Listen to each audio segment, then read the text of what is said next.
Back Jake Hatzfeld, who graduated in 2018, did a math minor, astronomy minor, and actually did some neat projects with Josh in astronomy while we were here. Now works for as an engineering project manager for a company called ISL Product. Yes. What is ISL? You told me once. To be honest, okay. Don't even know. I think it's the company's very old. It was started by the current owner and president's father. Yep. So he might have had an acronym. I mean, we kind of make jokes all the time about what it could mean, but I don't even think they know. All right, we'll come up with a few by the end of the talk. Yeah. And is it fair to refer to this place as a mom and pop engineering firm? Yes, very much so. All right. I believe we have 6 employees. Yep. 6 or 7 employees. Yeah, very small operation. But you went there after a lot of searching. Yes. And without going through an engineering program because you were interested in the aerospace stuff. Mm-hmm. Before Jake gets started, tomorrow there is a seminar in biology.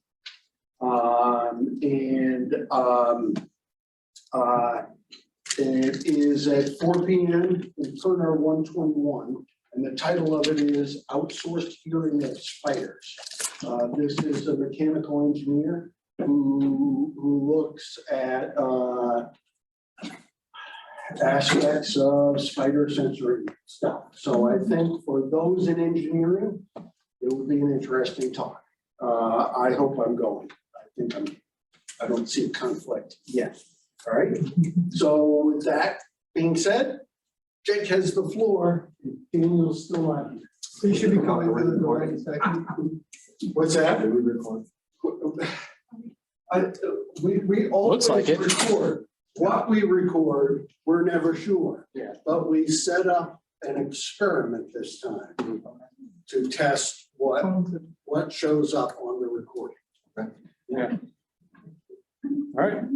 Well, thank you everybody for coming. You know, gloomy day in Oneonta. I would have liked a nicer day to drive, but it is one of my favorite drives from Long Island because I am originally from Long Island, still am there. But yeah, thanks for coming, listening to me. I think it's going to have I have a pretty interesting point of view because my path through physics was, you know, a lot different than probably most people that come up in here and talk. But, you know, without further ado, I'll kind of get into my talk here.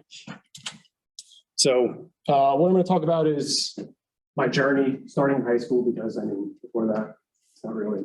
But, you know, my journey through college, I broke it up between freshman, sophomore year, and junior and senior year because I kind of got a hold, I guess, more or less, of my responsibilities at that time. I got my junior, senior year. My freshman, sophomore year was kind of forgettable, to be honest. Like, I didn't do very well, but, you know, I made it through and it was proved to be a valuable experience. And then post-graduation, struggled to find a job, obviously get more into that, where I am now, and then kind of, I don't really get a chance to talk about good things I've done, so I'll talk about some good things that I've done recently, and also some advice for current students, and hopefully, you know, I can resonate with some people here. So high school, I grew up in a town called West Babylon out on Long Island. I'm not sure, I know when I was here, a lot of people were from Long Island. It was kind of like a transplant Oneonta. I feel like at any time there's like the icebreakers at the beginning of class, like, oh, where are you from? Like Long Island. Oh, me too.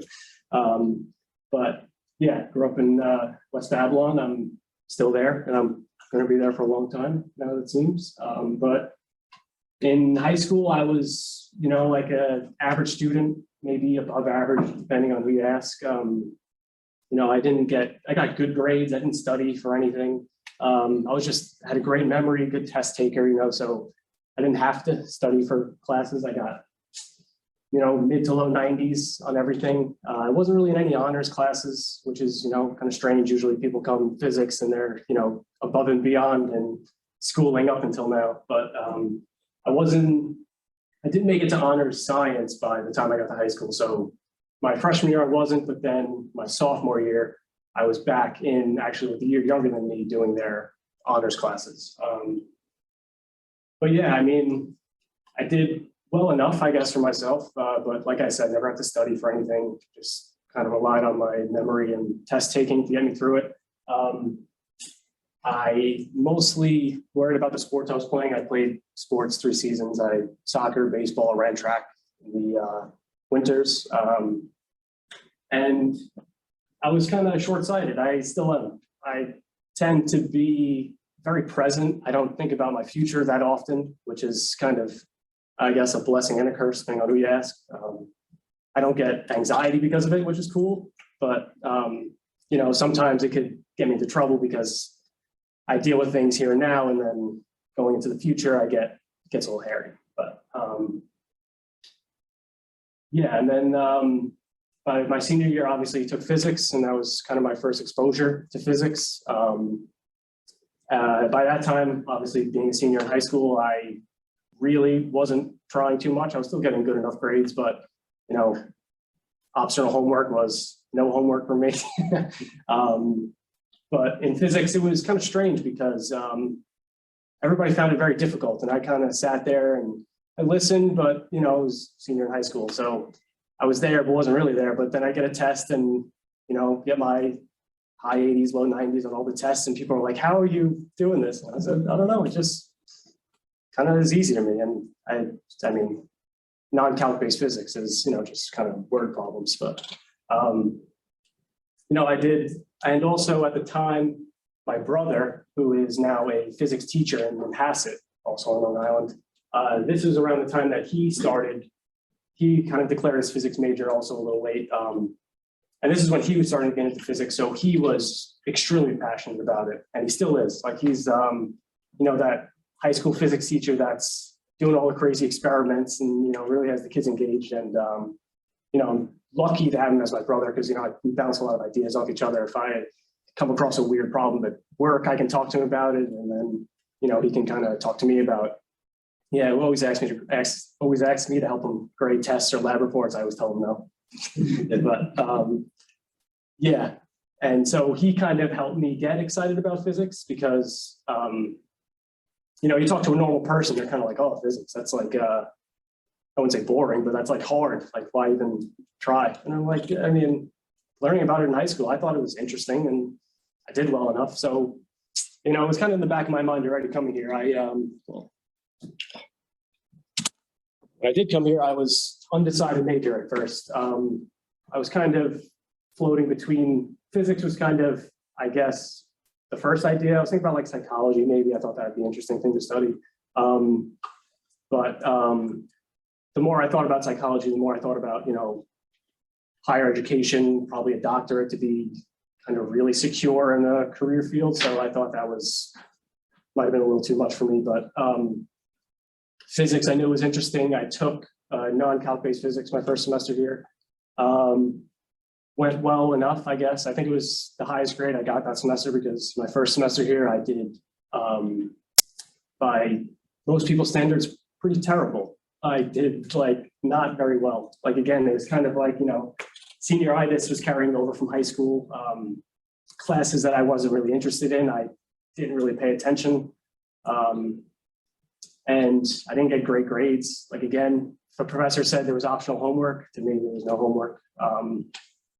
And obviously that got me into a lot of trouble.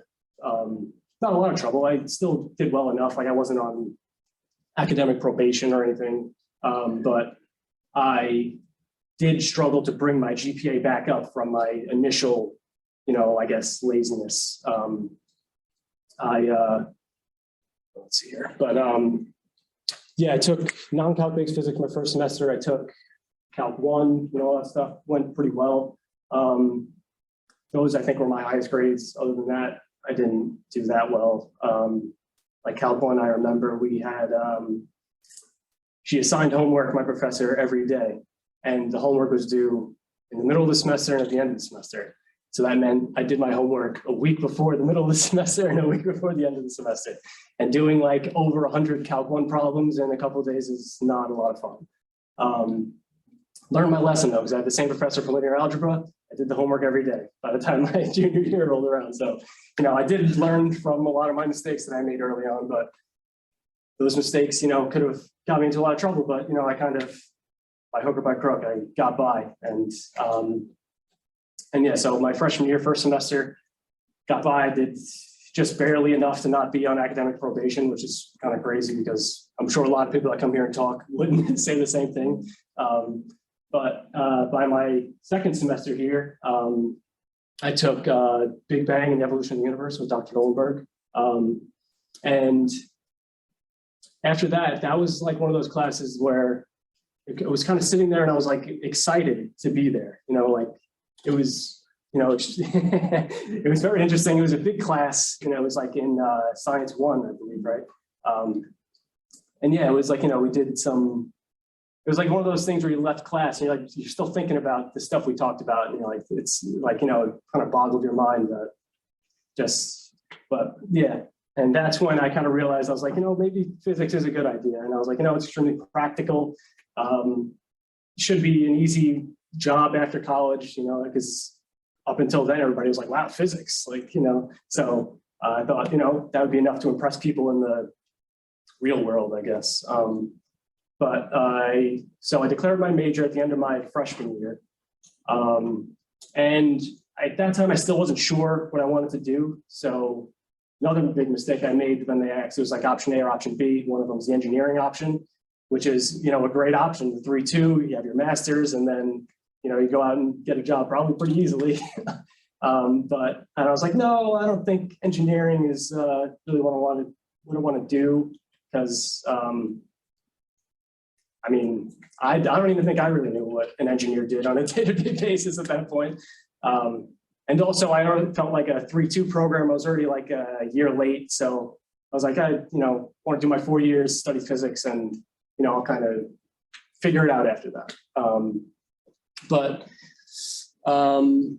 Yeah, a lot of it, getting comfortable away from school, like, meeting new friends, all that stuff. Like, I remember taking a psychology class, actually, funny enough, I believe it was my second semester. And I sat all the way in the back of the class with two friends that, actually one was from my hometown, but the other one who I ended up living with my senior year and I'm still friends with, kind of sat in the back of the class and like didn't really pay attention because, new friends, like I didn't want to seem like, I don't know, weird, care about what people think about you can get into trouble. But yeah, so I got, bad grade in that class, obviously, because I didn't really pay attention, but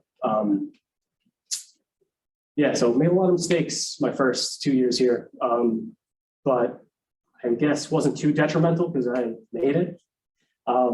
But, also another big mistake that I made, which I'm going to get to later on, was not taking enough credits, which, I'll get to advice later, but good thing of advice, talk to your advisor when you're making your classes, because you can get into trouble very quickly. Because I was taking, it was like 16 credits, right? You're supposed to take like about 15, and I had lab classes, so 16 credits. I was like, oh, so I could take 14 the next semester, right? It averages out. It doesn't. Yeah, so my first 2 years here, it's not that I didn't enjoy it, but, I didn't really take classes as seriously as I should have. And so after my freshman year, my sophomore year is when obviously I started taking physics, physics 1, actually with Dr. Gallagher.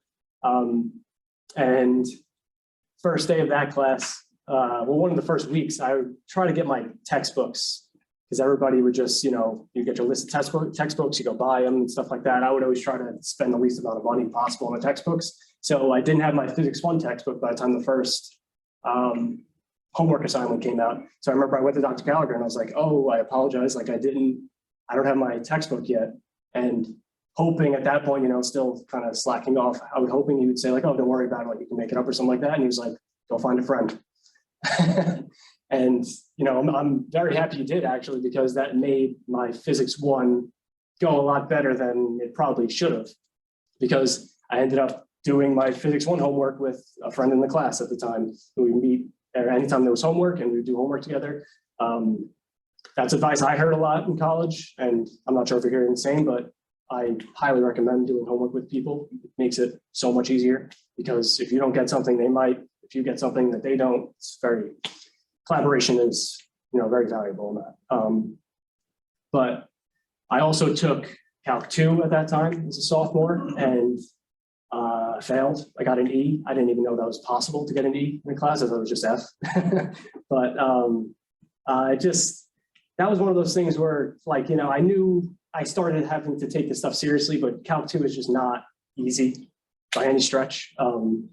And the professor I had at the time, not to be, to say anything bad about them, but it was kind of the professor that was like back to the class, solving integrals, and then just be like, you get it, right? And I'm like, no, I don't.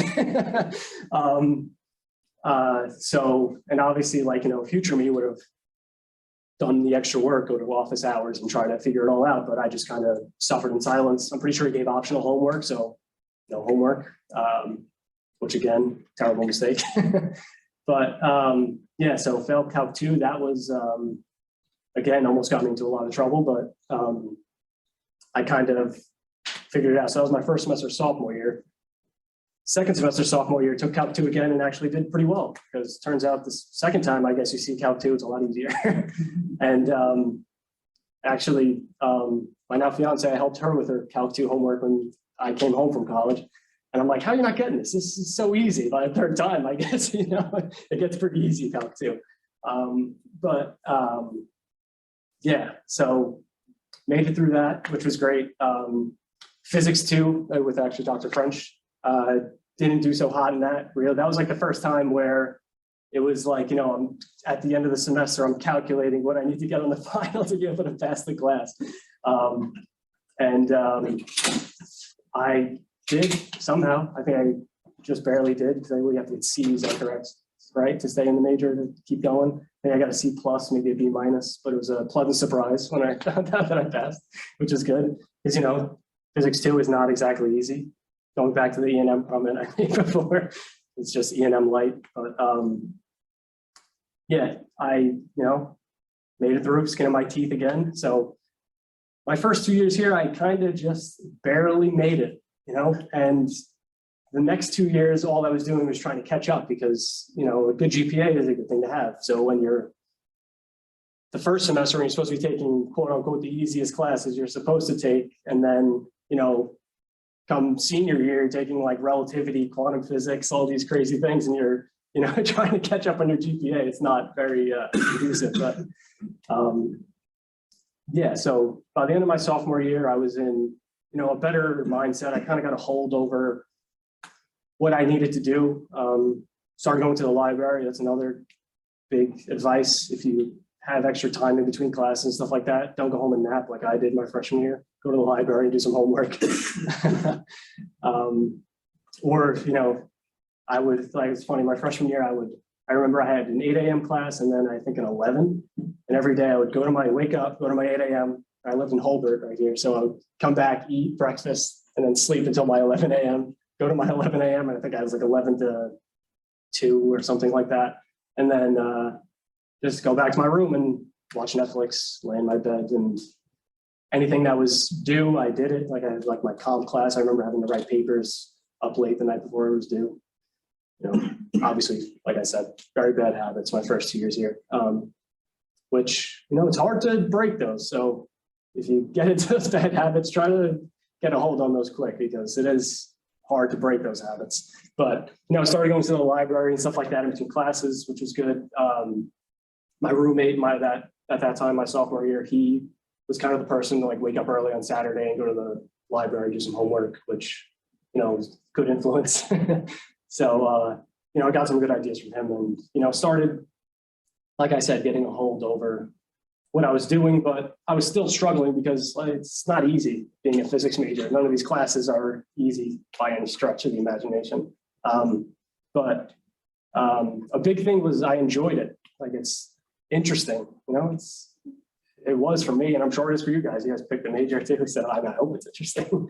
But it was very interesting, and I really enjoyed it, and so it kind of helped me get through it, even though at the end of the semester I was calculating what I needed to get on the final. Sometimes it didn't really make sense. Like it'd be like I needed like over 100, but I still, but that's neither here nor there. But let's see. All right, so yeah, and then by my junior and senior year, like I said, I was able to get a hold of what I needed to do. My junior year and senior year, kind of funny enough, but my junior year I lived with friends from back home, I'm still friends with, but they were seniors. So they were taking their kind of last classes to graduate. They didn't really have much responsibility at all. So I was off campus and stuff like that. They were doing whatever they're doing, but I'd be on campus some days from 8 a.m. to 8 p.m. with the astronomy lab late at night. But that was when I got into the habit of going to the library on those long days, and it was very surprising how much work I can get done in between classes on that time. Between, I guess my latest class was around 12, 1 o'clock, maybe 2 or 3, and then astronomy lab was at 6. You can get a lot done in those hours in the library when you just go eat and then you're like, all right, now it's time to do homework. And then you get out ahead of everything and it's like, wow, it's actually not so bad, all this stuff. But yeah, so I started getting into better habits my junior and senior year. I mean, I definitely still struggled, like physics 3 again with, is Dr. LeBrew still here? Yeah, physics 3 with Dr. LeBrew, that was, again, not very easy. That's kind of like getting into the quantum physics and all that stuff, which is, very interesting, but it's not a very easy class to take. But, passed, got by. I believe this is when, no, this was Calc 3. Calc 3, Calc 1 in 3 dimensions, easy enough, right?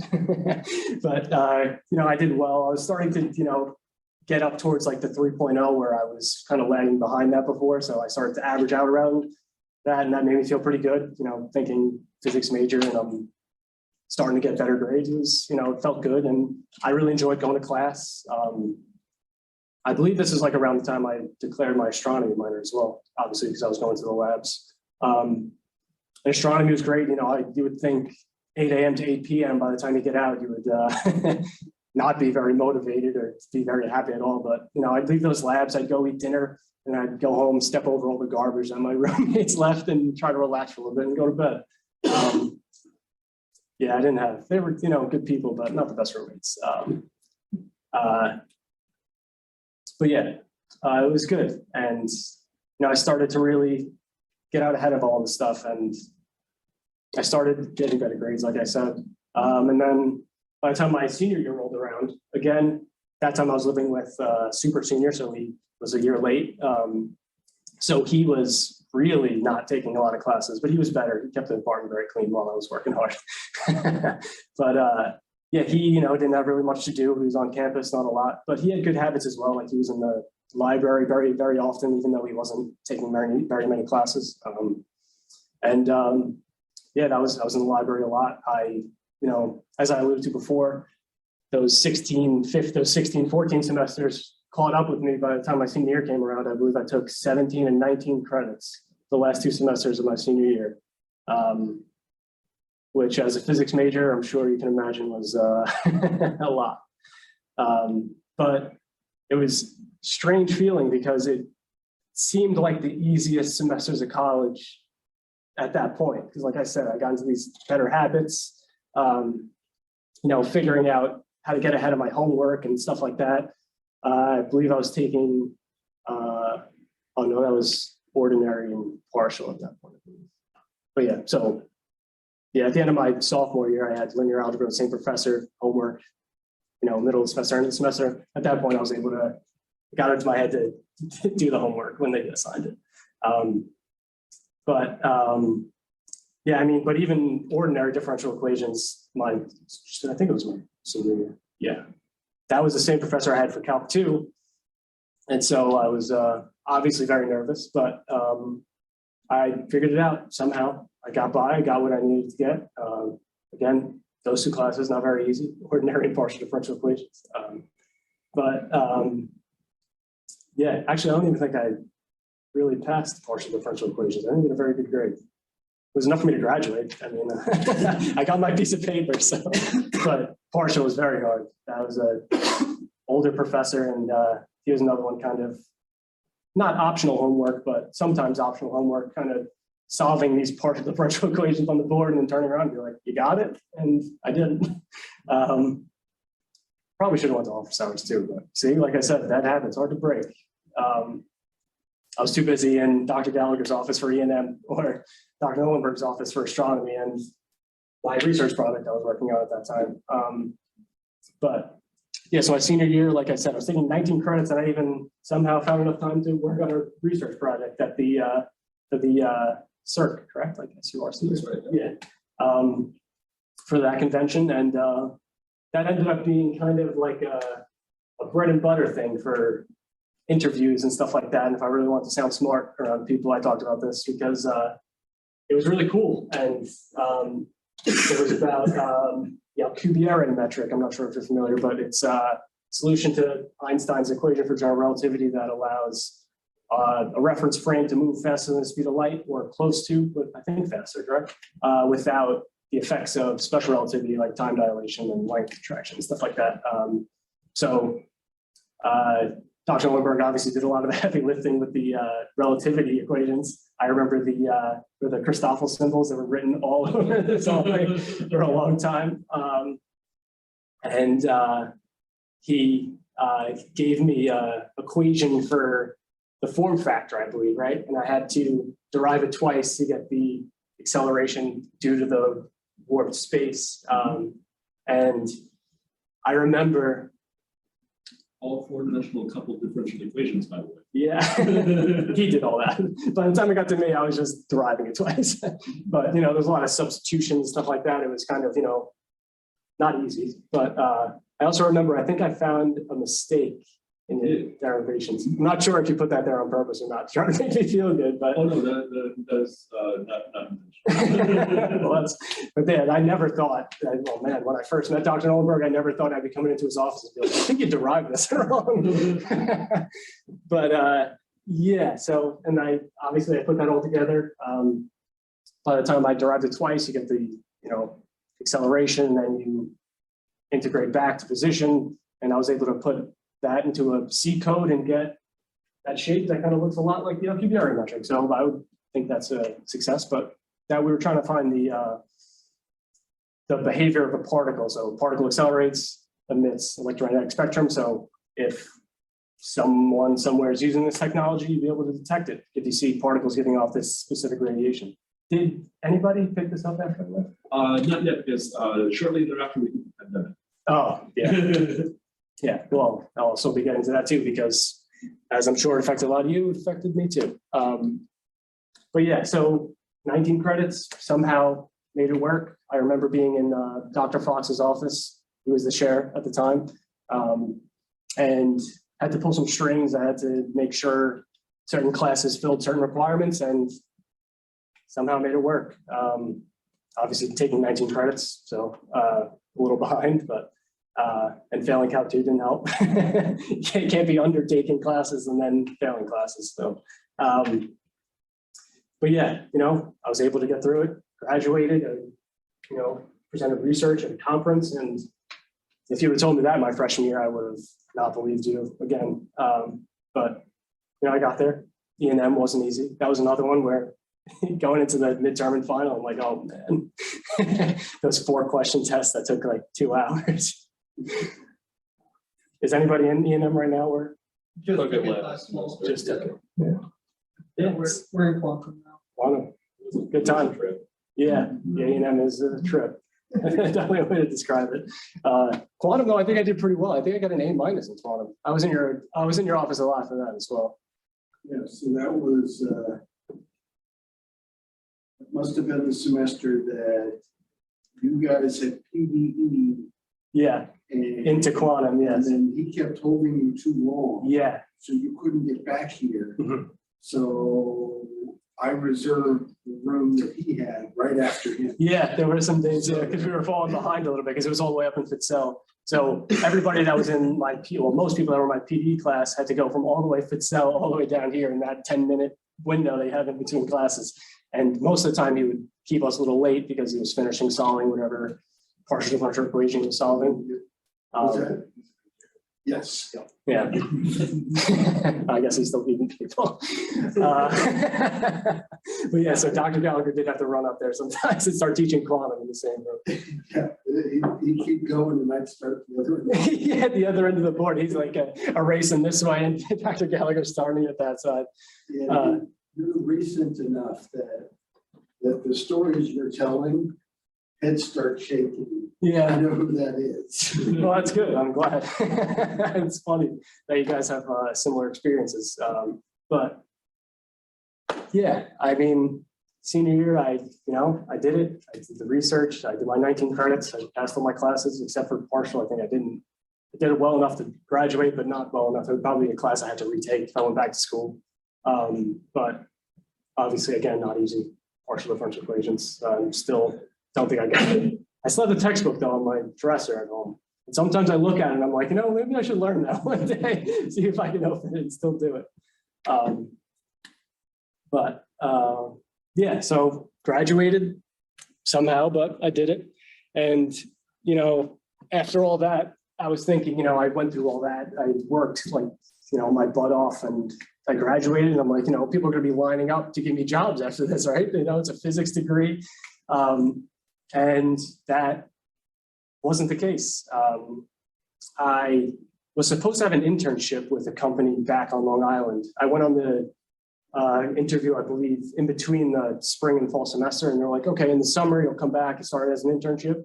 And then I remember around Easter, I followed up with them again. And I said, hey, I'm looking forward to coming in. I'm off for a break for a little bit. If you want me to come in for a week and kind of get a head start on the summer. And they just never answered. And I followed up a couple more times, still never answered. So that was weird, but that's going to happen. I mean, you're going to send out resumes and people just don't answer. It's like, it seems fruitless. Like it seems like you're just sending it out to avoid for nothing. But, it works out most of the time. But obviously for me, I was in a peculiar situation, like strictly physics. If I went the engineering track, I probably would have an easier time getting a job. But again, mistakes I made that kind of compounded or I experienced later on. But yeah, it was like I said, that 19 credits, I was like the least stressed I was the whole time I was here. I mean, obviously when I didn't care about classes, I wasn't very stressed, but I would cause stress later on. But anyway, like I said, after I graduated, I struggled to find a job. I thought I had that internship. That would have been great. Another, word of advice before I get there, try to get an internship before you graduate. Even if it's for a summer, it's like the experience is invaluable. And even just being able to put that on your resume, people are going to look at you a lot differently. And it'll be a lot easier for you to get a job. But so 2018 graduated. And started on Indeed, sending my resume out to anybody that would take it. At that point, I was kind of like, I guess engineering is what to do because I didn't really know what else to do. It was kind of like, I was in a weird point. Like, I didn't take a lot of the engineering classes I probably should have. I took, the relativities and the quantums instead of, I don't even think I took thermodynamics, which might make some professors grimace, but yeah, I didn't even take thermo in my undergrad. I didn't take statics, like I took solid state physics. I took stuff that I thought was interesting, which at the time was, I guess, a little better for me because I was more interested in the class. Not saying I wouldn't be interested in those other classes, but I thought, quantum physics or relativity was a lot more, I guess, engaging than like a statics class. But yeah, so that again, bad decisions that got me into trouble later on down the line. So after I graduated, I tried a lot of different things. I tried going to job fairs, and it was just because there's also not a lot of engineering job fairs. Job fairs are for like you go to for a secretary job or for usually physics majors aren't walking around to job fairs because, well, I mean, I guess like I thought you get jobs pretty easy, or they're just engineers and they go to engineering school and then they come out and people are kind of lining up to give them jobs. But I was in a strange situation. So I worked at my high school job for just about a year. I worked in a warehouse, and that was hard. I mean, I just graduated a physics degree, and I'm with, people that didn't even some people didn't even finish high school, let alone go to college, and they're working in this warehouse with me. And oh man, I remember the owner of the company, it was the owner's wife or something, called on the phone one day. The phone rang all the time. I worked in like the returns department. My dad was a manager there, which is why I got the job in the first place. But the phone was ringing, and she asked if someone can help her with something. And I said, if it's overly complicated, I'm not sure, because there's a lot of these crazy codes that they have to go through the computer to find certain things, or some people have certain codes that can access things that other people can't. So I remember I said, if it's overly complicated, I'm not sure. And then she said back to me, well, let me know when someone's competent enough to answer my question. And I said, wow, here I am with my physics degree and I'm not competent enough to help someone with and actually, funny enough, ended up being something I could help her with. But me thinking that the owner of the company's calling, it might be something complicated, it wasn't. And I could have helped her. But as I said, I didn't. I got burned pretty hard. But yeah, so then at that point, I was thinking because my plan was to get a job. If I wasn't sure about engineering, let's get a job and figure it out before I go back to grad school. Because I struggled so much my undergrad. Like I said, bad habits and all that stuff. I wasn't eager to get back to school, if you will. So my plan was to get a job, test out the job, see the job market, see what that's like. See what the career is like, see if I even like it, before I go spend the more money for the graduate degree. So when I didn't get a job right away, definitely the plans kind of fell through pretty quickly. So I started thinking I should probably start taking some engineering classes. So at least grad schools might, look at me differently, and then I can hopefully go to grad school. So I took a non-matriculated class at SUNY Farmingdale, close to home. Took an engineering fluid dynamics class, because that's another class I didn't take while I was here, which might make some professors grimace. I didn't even take that while I was here. And I remember sitting in that class, and it was too easy, and it made my situation almost worse, because everybody in that class, I remember one day the professor was just curious, raise your hand if you have a job already in the engineering field. And probably 80% of the people raised their hand, and they're struggling with these non-calc based fluid dynamics problems that I was that was so easy to me. And I'm how am I not getting a job? It was tough. It was a weird feeling. And I passed that class. I think I got an A. I hope I did, but I think, and then so Farmingdale had a job fair. So and it was an engineering job fair. So I was oh, perfect. This should be a good opportunity. And I remember walking around that job fair. I did my research before, trying to do my due diligence. So I, can make sure the people I talked to got a good feeling from me and stuff like that. Talked to a lot of different engineering companies, and the common theme was they would look at me and they'd say, I don't know what to do with you physics guys. You're not really specialized in anything. And I would say, well, I'm pretty good at learning things. Why don't you teach me? Isn't that the saying in engineering? It's you get there your first day and forget everything you learned in college. You got to learn everything you need to know now. And so I thought that's what would happen. They would just see me and think, I would talk about, my research project, and think oh, this is a smart guy, he can figure this stuff out. But they didn't want to. They didn't want to give me an opportunity. And I walked up to the booth for the company that I work with now, and I remember they had all these motors on the table and stuff like that, DC motors, little speakers and stuff. And I didn't really know anything about that stuff. And I talked to them, obviously, because I didn't want to limit my opportunities.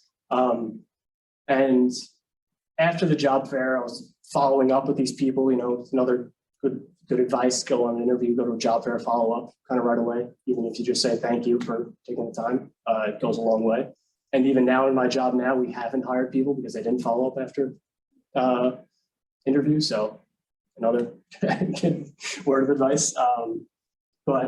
And I remember after I was sending up these follow-ups, and I looked at my company that I worked at now, And I didn't follow up with them because the job title and all that stuff, I was just kind of like, doesn't sound like something I don't think that's, yeah, I just didn't, I don't know, it didn't do it for me, I guess. But they sent me an email, and that was the only one person that reached out to me after that, even though I reached out to all these people too. And they said, like, we'd like for you to come in for an interview. And I was like, well, yeah, what do I'm not going to say no at this point because I didn't have really any other opportunities at the time. So I went into the interview. I guess did enough. And actually, funny enough, probably a good reason why I did get this opportunity is because the president of my company, his wife is an alumni of Oneonta, and he's very much ingrained with the alumni association and stuff like that. So he probably definitely wanted to give me an opportunity because he saw that I graduated here and helped me out. And so after that interview, they gave me a job. I believe they called it an applications engineer at the time. Let's see here. Yeah, so company's called ISL Products. We're in Syosset at the time. Now we're in Melville. Like I said, very small company. I believe it's about 6 people there. But it's great. I love it. It's very interesting. I never thought that I would enjoy being in such a small company, but it's interesting being able to be ingrained in like the entire business model.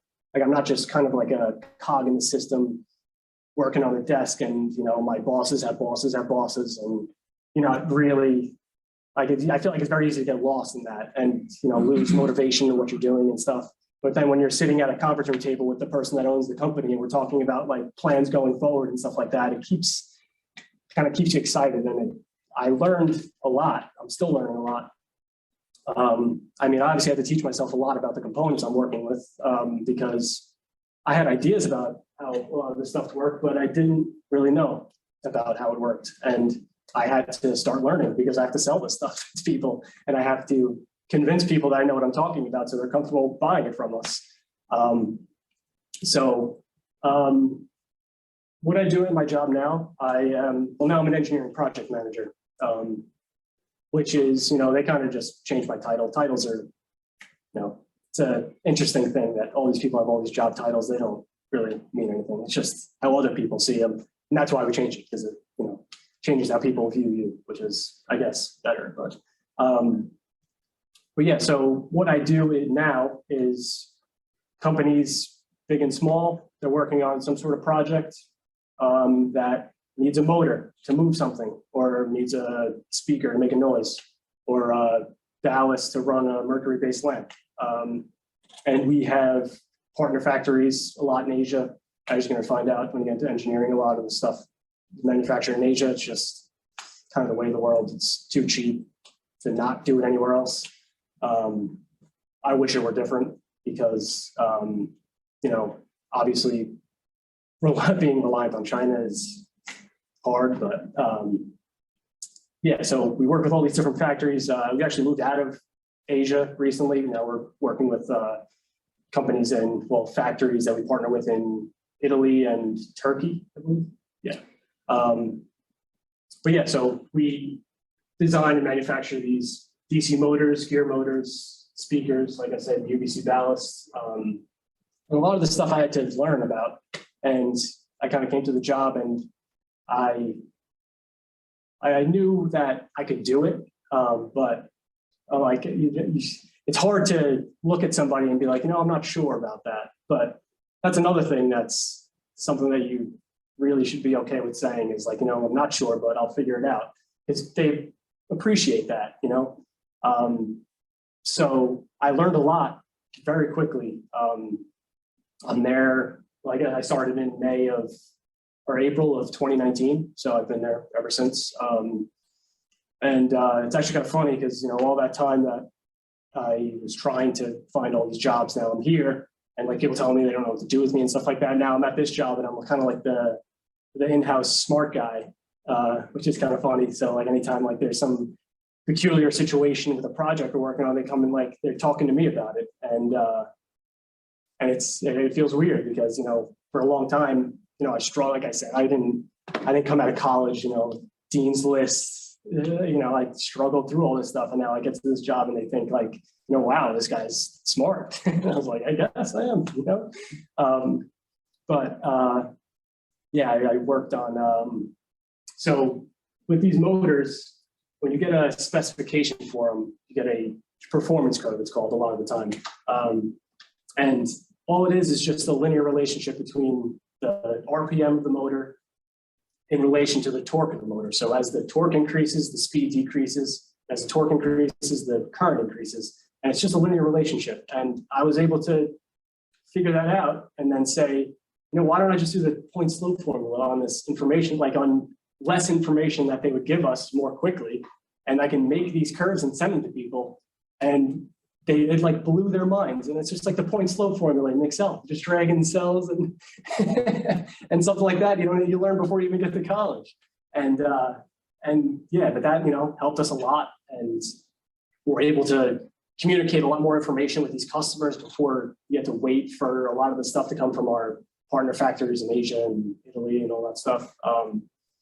And I work on a lot of interesting projects too, like because this is what we sell, a lot of different companies need a lot of different places all over, like need this stuff. So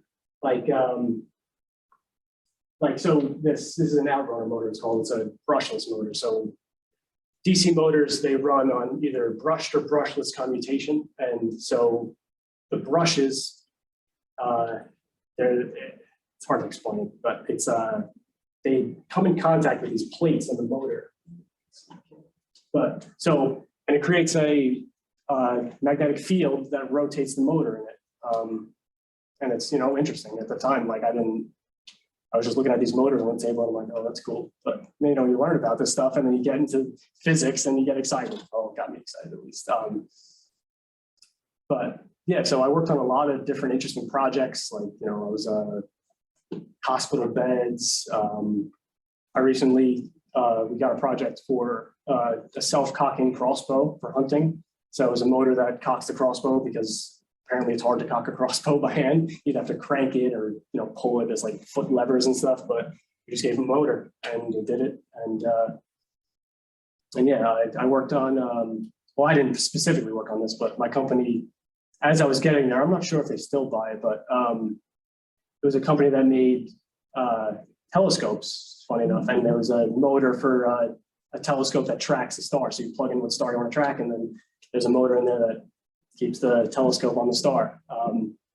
And yeah, so after all of that, I was somehow able to land this job, and they speak very highly of me as I walk in. The alumni association was like, "Oh yeah, you're the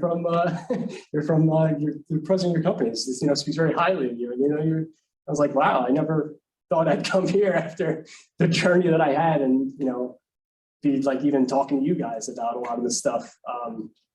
But there's a lot of different things you can do with physics.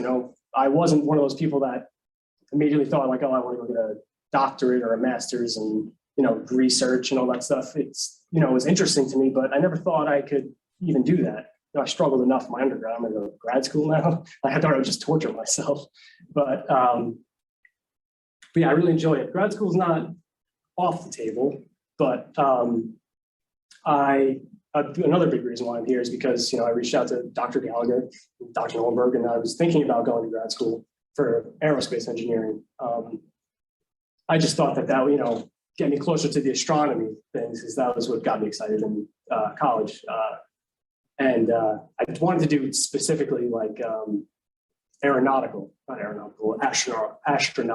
engineering. So, like rockets and space shuttles and all that stuff. And I almost went. That was another weird thing too, because I did apply to very tough schools. I didn't really, I wasn't looking at the easy schools to get into. Like I was looking at like Boulder and, like Washington State, like these are, top of the line aerospace engineering schools. And got denied to most, but I did get accepted to one in San Jose, California, and I almost went. I was close. But at this time, my job was actually losing another one of their engineers who she was getting a job with National Grid.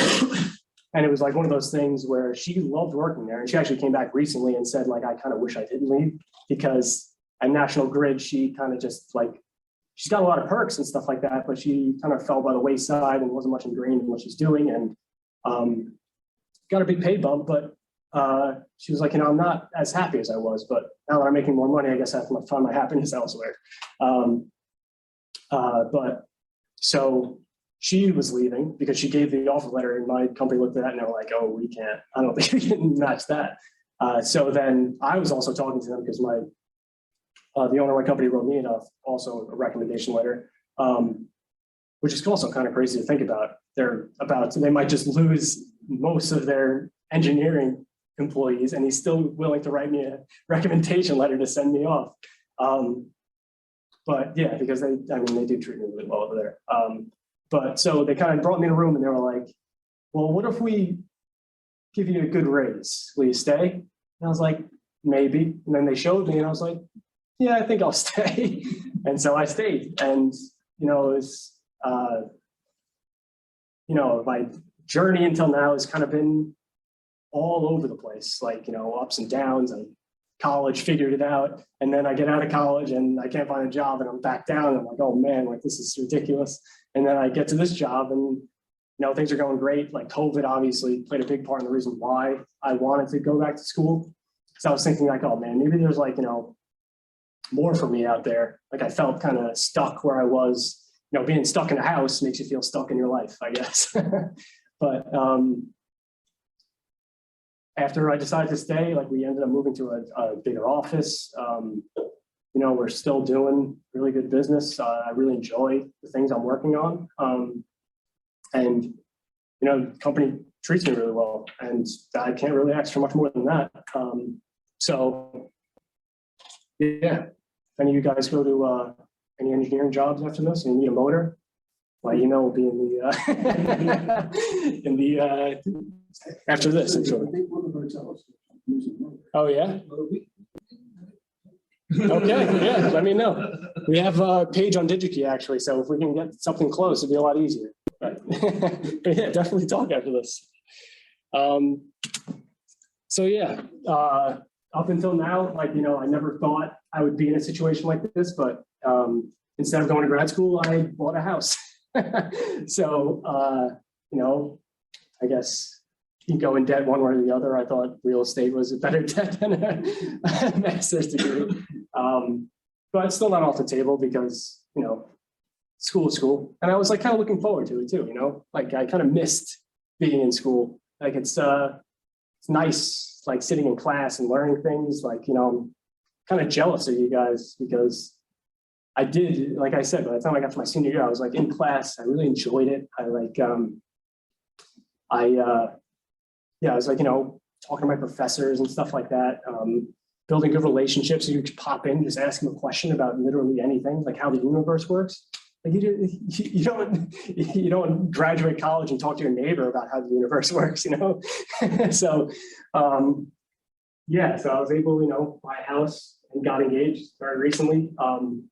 I established a great base for my career. If I, you know, decide to stay here in my job now, I'm sure we'll continue to grow as we've been. And, you know, I'm sure I can have a great future myself. If I decide to move on, they'd be happy enough to send me on my way with a nice recommendation letter. Yeah, it's not like paths through life are very all over the place. It's not as much as I wish it was kind of linear. It's not. And it's weird, but one day you might get here and start talking to students about your path through it. And very lucky about, you know, where I've been and where I am now. But I don't really get to talk about achievements very often because, I mean, I didn't go to school, get all crazy awards about how smart I was, but, you know, I'm in a good job, making good money, and able to buy a house on Long Island, which not a lot of people can do right now. And, you know, I think I'm doing pretty well for myself, if you ask me. But yeah, so advice, I mean, it was kind of peppered in with a lot of this stuff, but a big thing is like imposter syndrome, which I didn't really specifically say, but you kind of alluded to, where, you know, you get to a job and you're afraid to tell people you don't know a certain thing. Or even in, like, you know, here in physics classes, I would go to these, you know, just talks with like Kimmy Cushman talking about dark matter. And I'm sitting there, I'm like, wow, I don't know any of this stuff. I can try to understand it, like my head's hurting and stuff like that. And, you know, and like when you're not doing good in your other classes, like you're struggling to pass, and then you're sitting here sharing class with these people that are like, there's some, like, a lot of I saw classmates come back and they're doing like really amazing things. And when you're sharing a class with them and you're struggling to pass, it makes you feel a certain way. But, you know, if you can get over that, it goes a long way. And like, you know, I even, like, you know, it's funny enough, like I'm seeing all these people doing all these crazy things that I graduated with. And when Dr. Gallagher asked me to come talk to you guys, I said, yeah, sure. Like, I would love to talk about what I'm doing. And then I go and look and see what my classmates are doing now. And I'm like, oh man, they're really gonna want to listen to me but see, like, I still deal with that. But I also still want to come here and do this because I couldn't let that stop me from doing it, you know? So, but yeah, and like, it's real, because even, it's like a guy I work with, he does technical marketing, and he is probably even more engineering inclined than I am. Like where he has a bunch of 3D printers, he's 3D printing things all the time. He designs his own keyboards and stuff like that. And like, I don't do any of that stuff in my free time. And like, we'll ask him about something and he'll just be like, oh, I don't know, you're the physics guy, you probably know more than me. And I'm like, but wait, like, you know, and it was just because he couldn't get through a certain physics class in college. And meanwhile, he's probably more, like I said, engineering inclined than I am. But so, you know, if I could tell people to try to, you know, push through it, I would, because I think it's like, it's a valuable thing, and it's very a fulfilling thing to study, because like I said, you don't go out and ask your neighbor how the universe works. So it's cool to be able to do that and learn about it. Like, I remember leaving class and like my head would hurt, but in a good way, you know? Yeah, so yeah, and another word of advice is talk to your professors and build relationships, because it really goes a long way. And then also, they don't want you to not do well. The more you talk to them, the more they're going to want you to do well in their class, and the more they're going to help you, and the more, you know, they'll give you that extra point on those questions that you left some things out. And you know, building relationships with your professors go a long way. And like, I remember one professor, Dr. Ahmed, I don't believe he's here anymore, correct? You know, he's an older Middle Eastern guy. I had him for relativity. He's, I remember after class, he would tell us, what would he say? He'd say, at the end of the class, he'd say, you know, go to Hunt Union, go to Starbucks and get a coffee and sit there and really think about this stuff. Because, you know, you're going to get older one day, you're going to have a family and kids, you're not going to be able to think about this. So while you can, you know, really sit and think about this stuff. And it was good advice, because I'm standing here wishing that I was thinking about that stuff, but, you know, I have other responsibilities I have to worry about. Like, I mean, that house I bought, I've been doing a lot of work on, and it was even a little tough for me to put this presentation together, but I did it because I wanted to. But yeah, I've been painting a house all week. Yeah, and also I remember in class, if like a question would come across my mind, I would talk to him after class. I would just ask him a question, and it would spur a conversation, and we would walk together to his next class while he's smoking a cigarette and drinking his coffee.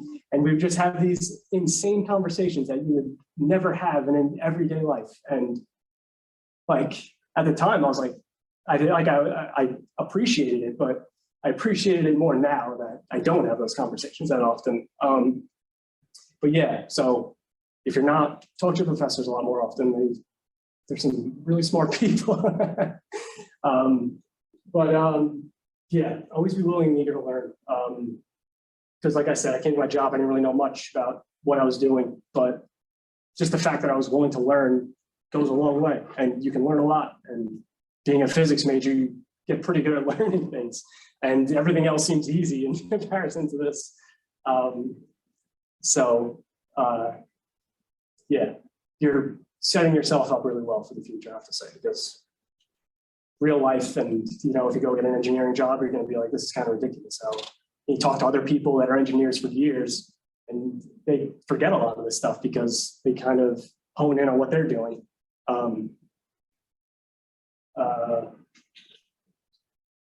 Yeah, it's like kind of going back to the imposter syndrome thing because, you know, you go to an engineering job and you think like this 20-year engineer veteran is like going to school you on something that you don't know anything about, but you can probably teach him a lot of things or her, and they can learn a lot of things from you. And it's very good to, you know, ask a lot of questions, listen to what people have to say, but also you're a lot smarter than you think, and you can teach other people things too.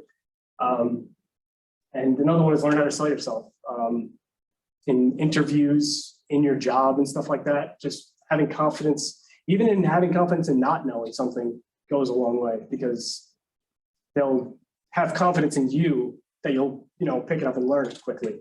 And, you know, that's what I've been getting by on in my job. But, you know, now I think I do pretty well. Like I said, an interesting problem comes up and they come to me. And they're talking to me about, you know, what could be possibly going wrong. And, you know, a lot of the stuff does come back to physics, like kind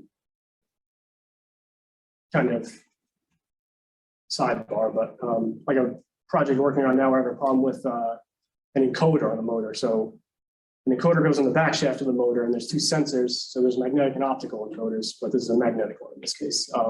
And these sensors detect the north and south pole of the encoder that goes around. And so it gives positional feedback and speed as well. And customer app now is our encoders aren't precise enough. So recently we sat in a room and for a long time, we're trying to figure out why they're not precise enough. We're talking about, you know, magnetic hysteresis and Gaussian flux. And these are words that I never thought I'd say again after I graduated. And it's funny that I'm coming back here because, like, you know, E&M was not fun for me, but here I am teaching people about Gaussian flux. So You say it's hard, but you can't say it wasn't fun. no, yeah, that's what I said. I mean, I'm not saying I didn't enjoy it, but, you know, sometimes torture could be fun. But yeah, that's kind of like, it's a weird way to describe the physics major. It's like you're enjoying torturing yourself. It's like you're, you know, because like you're really pushing yourself. Yeah, yeah. Torture is a bad word, not the best word to choose. But yeah, it's good. It's a good challenge for yourself. And like I said, you're going to set yourself up really well for the future studying something like physics, because a lot of problems after this seem almost like, you know, I'm solving quantum physics. Like I'm solving like the finite probability that a particle will tunnel through a finite square well. And then you get in somewhere and they're like, oh, I need, you know, a certain amount of newton meters of torque from a motor. And you're like, oh man, this stuff's easy. But yeah. These guys were doing the finite square well problem down the hall today. Oh yeah? Yes. You guys with me? What's that? I showed up towards the latter time. Yeah, can you help me with the double angle formula?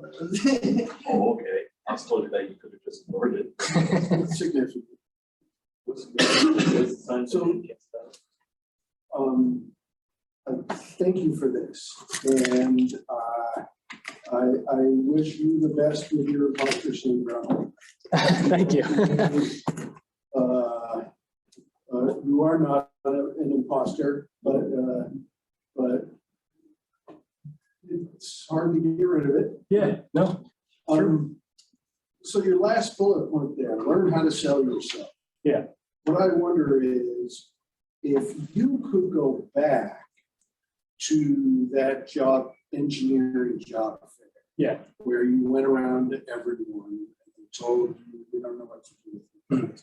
And you and I have talked, I've asked this question of anyone I meet who hires engineers, how do you treat a physics resident? Yeah.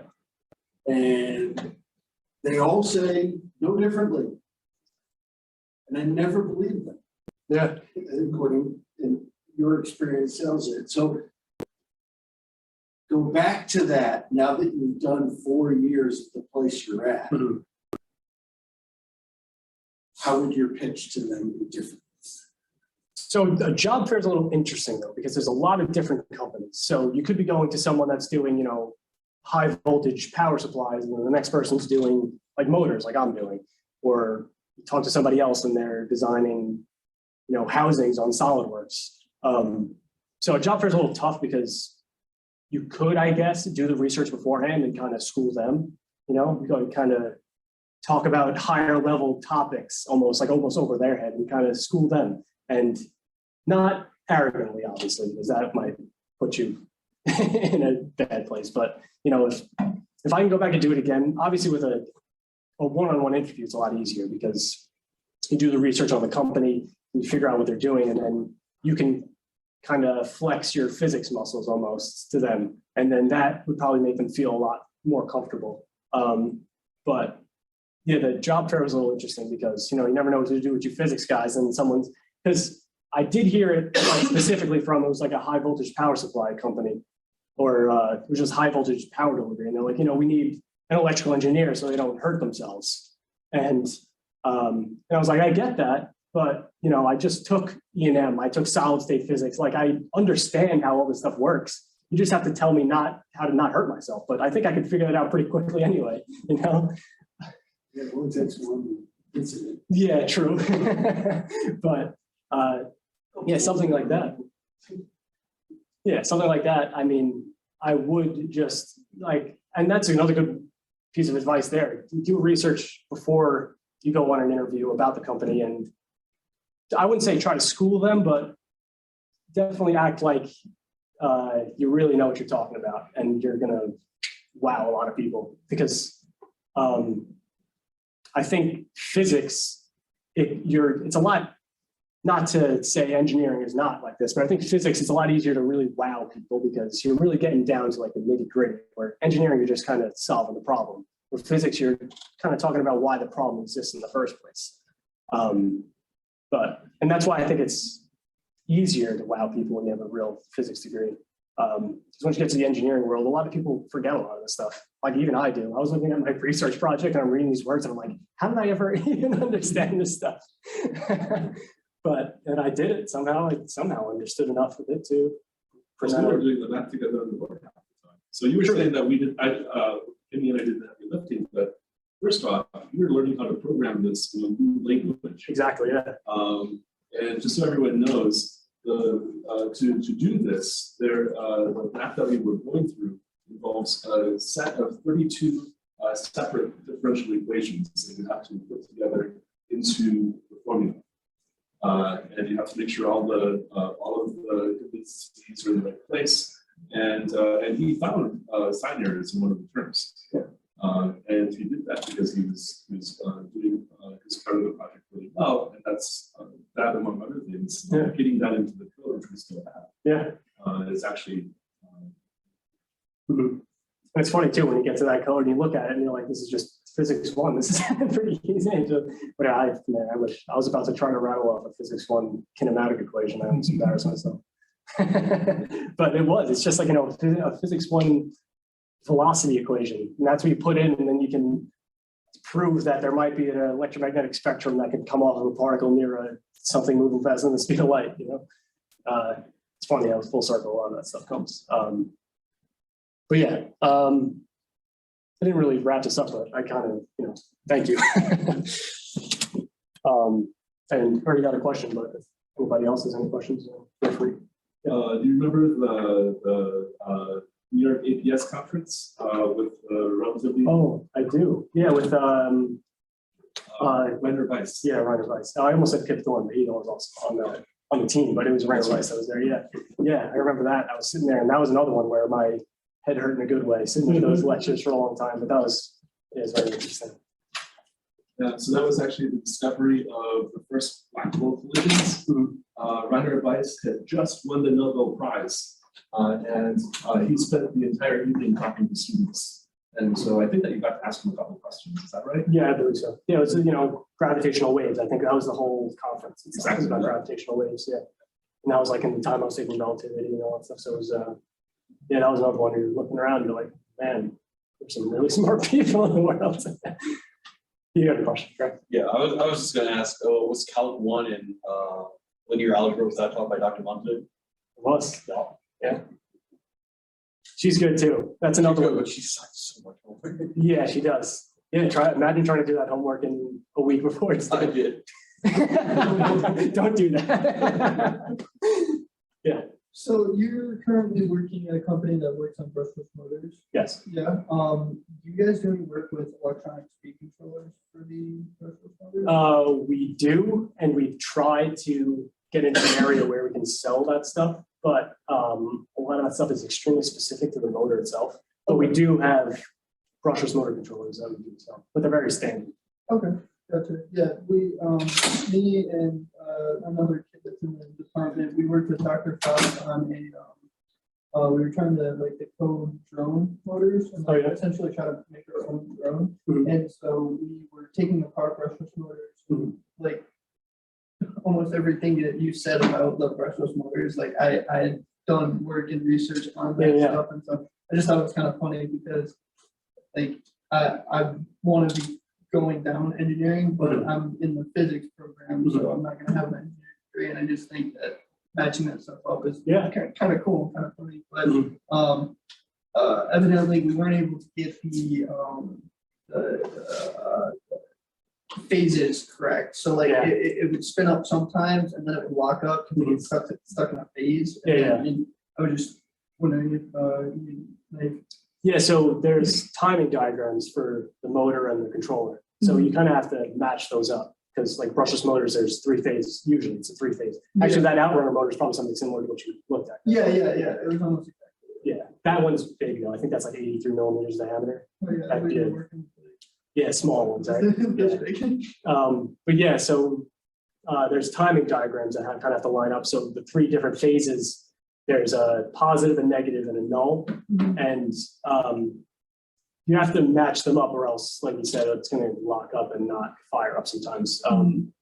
So I'm not sure if your driver or motor had a timing diagram available, but funny enough, that was like one of the first problems I had to solve at this company was that for that motor, oh, it was a different motor, it was a brushless blower fan. And they had a control board already made, and we were trying to implement a new brushless motor to the board. And we were wondering, they called us back after we had samples and said, this doesn't work. And we had to try to figure out why. And we realized, we were like, oh, just flip these two wires. It should work. And it did. But yeah, it's a timing diagram issue. Yeah, So, yeah. we kind of just pulled it off of a drone that Mhm. probably like, we actually looked up the motor serial number and apparently they got discontinued like a couple years ago. Oh, yeah? They had new ones and we took the speed controller that it came with and we were kind of just dissecting it. We tried to make our own. And so Yeah. I think probably because it's not related to the timing diagram that the motor specifically has, that's probably why it is. Yeah, and also sometimes like frequencies cannot align. Like there's certain motors work at certain frequencies that might be different from certain controllers, so that could be an issue as well. But yeah, usually a big thing is the phases. So like the UVW phases, like there might be the controller that you were using, it might have been trying to fire V when it was supposed to try and fire W. Yeah. But yeah, that's brushless motors are kind of like the forefront of anything moving. That's kind of like because they're extremely efficient. Outrunner motors are actually really interesting, which is like, another physics thing where because the outside, the road, it's called an outrunner because the rotor's on the outside of the stator, where a normal motor, brushless motor, the rotor is inside. So because it's on the outside, the moment arm of torque of the rotor is larger. So you're able to generate more torque from the motor because the rotor has a larger moment arm. So that's why they tend to have more power output and be more efficient. So it looks like you do speakers and things as well. Do you ever do sort of like transducers, like spherical harmonic resonators and stuff? Yeah. Oh, very cool. Yeah. Yeah, because so being used in satellites a lot now these days instead of gyros. So what was Spherical harmonic resonator. So it's basically a little piezoelectric quartz crystal that you surround with transducers. And when you get it oscillating in one mode, that corresponds to certain angular momentum for the spacecraft overall, especially when you start changing the mode and rotating. Yeah. So you can actually get the spacecraft to rotate using something that essentially isn't really moving, it's vibrating. Yeah. So it's like, I guess, using sound. Yeah, because actually that, sorry, I'll get to your question. That speaker I showed, that is a piezoelectric speaker, which again, another one, physics, piezoelectric effect. You think like, oh, that's cool, but then you get to the real world and something like this is really popular in MRIs because you can't have a magnetic speaker in an MRI. So you have to figure out a way to make noise without magnets because that's really what a speaker is. It's just a vibrating magnet. Where piezoelectric speaker, you give it voltage or power, and the piezoelectric effect causes it to vibrate, and that's what produces the sound. Yeah, you, and this might relate to just you having all different kind of projects, but you mentioned wanting to go back to school and you're still debating. Yeah. Have you thought about like trying to teach yourself, I guess? Yeah. I know, like, I've talked to a lot of professors and they've recommended different textbooks and stuff. And I've tried reading them and not gotten too far. And so I was just curious if that's something that you've tried in any. Yeah, I mean, kind of what I said before, like a lot of the stuff I didn't have any idea about. Like I kind of got it, I guess, a little bit. I'm like, looking at it further, just the magnetic fields pushing and pulling the rotor to make it spin. But I was thinking about it that way. I wasn't thinking, engineering side, but a lot of the stuff I learned on Google, how a lot of this stuff works. That's like, the first couple of years of my job, I would just be reading articles from different companies or, different research projects on like how a lot of this stuff works. And so a lot of the stuff I did kind of teach myself about. And, we live in a very interesting time where you could learn a lot of the stuff yourself, which is another reason why I was a little more, I guess hesitant is a bad word, but to go back to school where, it's not cheap to go to graduate school, so it's, and it's weird too, because my parents, because my brother's getting his doctorate in physics education. So, and you have to get a master's to teach and stuff like that. So they kind of think, they're like, oh, well, why aren't you getting your master's? And I'm like, well, in engineering, it's a little different. You can teach a lot of the stuff yourself, and experience is like almost equally as valuable as a degree. So, a lot of the stuff that you learn in your job or that you can teach yourself, it, could end up being more like just as valuable, if not more valuable than, a higher education degree. So, and that's another reason, like I said, why I was kind of, it played into the decision of me staying, whereas, I can learn this stuff myself. Yeah. So the owner of the company is Oneana Olam. His wife. What's that? His wife is. Yeah. And he was very, we can talk about later. It seems like he was very good to you. Yes. In tune with your likes and interests. And the project engineer is an Oneana Olam. Do you guys have internships that might be good for Oneana students? Actually, funny enough, we were recently looking for different interns and stuff like that, and we reached out to the Oneonta Alumni Association to try to advertise to Oneonta alum about internships. And I did give him your number. I did tell him, I was like, I could reach out to the chair of the physics department. I'm sure he can direct some people your way. Just come right to me. Yeah. I know. Yeah. Michelle, but okay. Yeah, no, we do. And kind of, like I said, like, it was an unexpected opportunity and I kind of fell in my lap and I got very lucky, but a lot of what they do and a lot of people I've worked with and left were, new graduates. So I work with one now. Well, I worked with one before who was a graduate of Farmingdale, and he went on to do other things. He's kind of in the School of Thought, which is kind of, I guess, a newer thing where they, a lot of different jobs all the time, raises all, like, it's a good way to move up the pay scale pretty well, is to, work at a job for a year or two and then go get a new job. It's something a lot of people do. It's can be a little not as secure because, a newer employee is going to be first on the chopping block if they're making cuts than an older employee. But it's definitely a good way to move up the pay scale very quickly is to, switch jobs very often. But kind of what my company did was kind of get alumni, fresh graduates, and they can mold them into kind of whatever they need them to be. And it's good for them because, they're getting smart kids ready to learn and they can teach them whatever they need to learn. Yeah.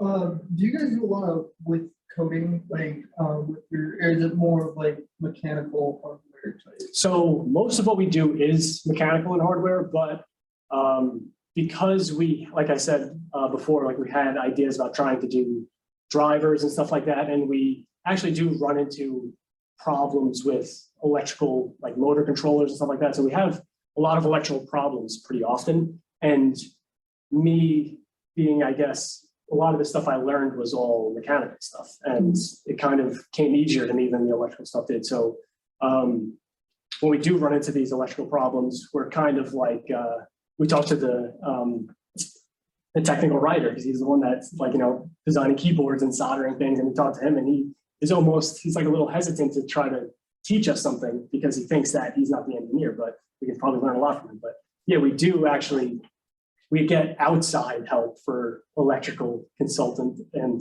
we have talked about in the past and probably are still very interested in, bringing someone on that is a little more electrically inclined.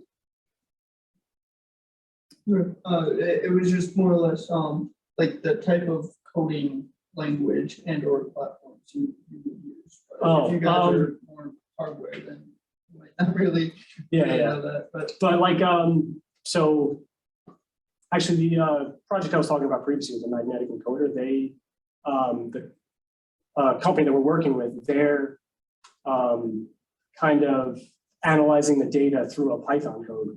And I don't know Python, I barely know C. But so when we want to be able to replicate their data. So if we're seeing something that they're not seeing, or vice versa, if we're looking at the same thing through the same Python code, that would be very helpful. But none of us really know Python. But really coding languages, it's hard to say there's a specific one because everybody uses something different. C# I know is very popular, but Python is kind of I know Python's very popular in like astronomy because it seems to be the most robust. But yeah, it's funny enough you said that, but yeah, Python is kind of what we're worried about, but languages in general are kind of very much depends on kind of where, like what the company needs and what company they're working for. Yeah. So I'm sort of curious too, because you were talking about specializing, but this actually is a small company. So a small company might not want to specialize quite as much. Yeah, true. You're right. But because of that, I'm also, instead of I did all this research to become, pretty informed about all this stuff. Now I'm starting to do research on the electrical side of things to try to understand a lot of that stuff.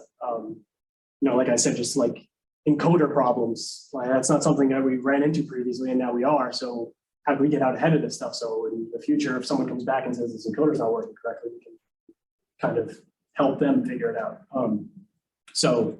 Like you said, being self-taught is also very valuable. And my word of advice to being willing and eager to learn, the more you learn, the more valuable you become. And, if I can be, start learning a lot of the electrical stuff, and then, but also if I start learning a lot of the electrical stuff, maybe we won't hire a new electrical engineer. But yeah, I mean, a lot of, and even going forward, I'm still going to be self-taught, I guess, if I do go back to college. But yeah, learning a lot of the electrical, but electrical is kind of like I didn't even take circuits when I I missed out on a lot of classes. But yeah, like taking like a circuits class I probably would have done a lot better in solving a lot of these problems. But yeah, most of what we have to worry about is mechanical, but more recently we're having more electrical problems.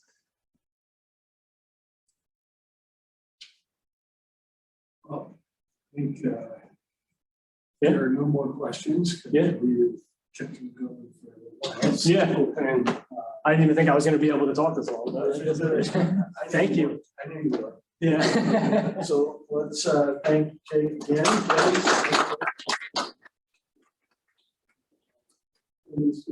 Yeah. Making a long trip up here Yeah.